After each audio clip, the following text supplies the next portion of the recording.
All right, let's have a serious talk about the whole concept of balancing freedom with restricting refined sugars. Hey, everybody, it's Jason Blaha here, and I thought I would chat with you guys and gals a little bit about this today. If you would please click like down below, I would greatly appreciate it. And if you're not following or subscribed, please do so and leave me a comment down below. You know, this is always an interesting dialogue, and people get really entrenched, they get really upset. And I think it bothers them a lot because they're seeing it as a discussion of taking away freedoms when I'm actually personally slightly libertarian leaning. So I'm going to spin kind of a different perspective on the whole idea of some sort of restriction of refined sugars or bans or whatever else. And I'm going to put it in a historical and legal context so that people understand what we are saying. Okay, and it's also because they're downplaying the negative effect and they don't actually understand how problematic it is, the issues with social addiction, everything else. But I mean, some of stuff is really simple. Very few people out there, even people who would disagree with this sort of thing, will still be the first to say, well, do you think it should be illegal to give children alcohol? People say, well, maybe if it's the parents, maybe. Should it be legal for the school to give your children alcohol? Should it be illegal for the school to give your children cigarettes?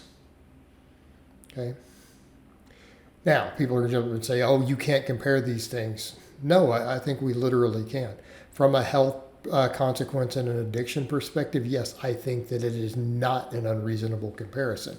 It's because you grew up in a culture that taught you that it's okay to eat large amounts of these things that you don't see it that way.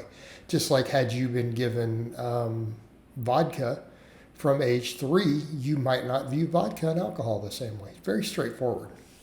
So the point I'm going to make with that, and this is what plenty of experts have said, the problem is we have a cultural situation to where we see it as normal. We see it as a treat thing to eat large amounts of refined sugars. It's part of our society. It's put in everything so much. That is something that's been really normalized culturally. So that creates a lot of complexity of freedom, nuance versus public safety. That makes it a way more complicated issue than it would be otherwise. And that really does create complexity. It does create issues of arguing freedom. So something to think about with that, what some experts have pointed out. If right now, if no refined sugar had ever been invented, like sucrose, which is table sugar made from, sugar cane, which has been processed and gone through a process to strip all the fiber out, all the nutritional value to just leave the pure sucrose, which is that white crystal you get left over. I can assure you, you're not finding that white crystal like that anywhere in nature. If that was invented this year and it had not been discovered, and companies started trying to feed it to your children, there would be medical doctors, nutritionists, FDA, everyone would be freaking out. If right now this was invented and we tested the effects in a human and we saw what it does when consumed in significant amounts, straight up, it would be a controlled substance. And I don't mean that as an exaggeration. I am saying that literally that is the case. It would be viewed as a potentially dangerous controlled substance. And if someone tried to feed it to your children and you did not already have a history of it and a cultural bias towards it, you would be like, it does what? It does what to the liver? It does what to the pancreas? And you want to give this to my children? Oh, hell no. That would be your response. Okay? That would be the public response. We need to be clear on that. So this is the context that we are having with this. And then the issue that we have is, of course, deeper because we now have generations of this being a normal thing. We make treats, we make sweets, we make these things. We make these things so that in the amounts that we're consuming are killing us. They are killing us as a society. So when people have any sort of conversation about restricting it, banning it, whatever, people freak out. My freedoms. It's like, well, this is an interesting one, because here's the question I would then ask. Is it your freedoms, or were you addicted to this during your childhood? Okay? And the question I'm going to ask, and I'm not saying that, look, I have the answers. What I'm saying is when you're approaching this conversation, what you also do need to think about is that freedom. In other words,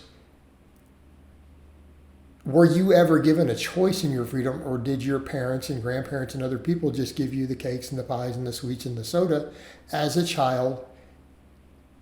You're addicted to these super sweet, hyper palatable foods that are harming you from a young age. So if you were addicted to them from a young age, is it freedom?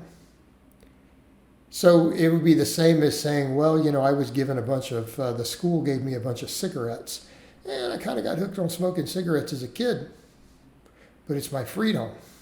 Was it? If it's your freedom, then why is it so hard for people to give it up then, knowing how bad it is? Why is it so hard then?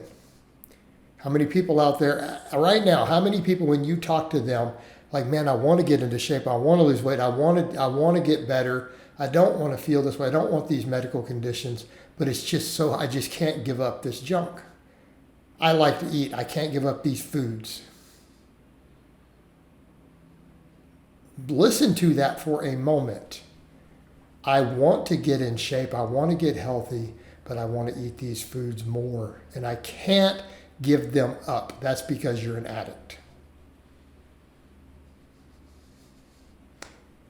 So what are we talking about with the freedoms here? I mean, is this freedom, or is this the addict saying, you're not taking this away from me? Well, how about, you're not stopping me from giving this to my children? All right, this becomes a more complex issue.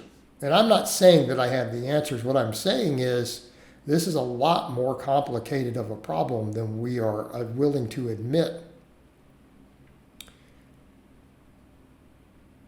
To the point where when you discuss this of saying, hey, maybe it should be illegal to give this to your kids, that's a tyranny.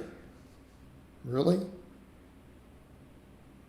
I could argue that it's tyrannical to force addictive, horribly addictive, hyperpalatable foods onto children that are going to destroy their health and cause them to be fat for life from a young age. I think that's tyrannical. Right? My opinion. So I don't know what the right answer is here. This is a truly complicated issue, but I can tell you right now, it is not a straightforward case of, well, this is tyranny and this is freedom and this is not. It's far from it. All right, guys, but that's really all I have to say on that today. I hope it's been informative, and I'll talk to you guys and gals next time.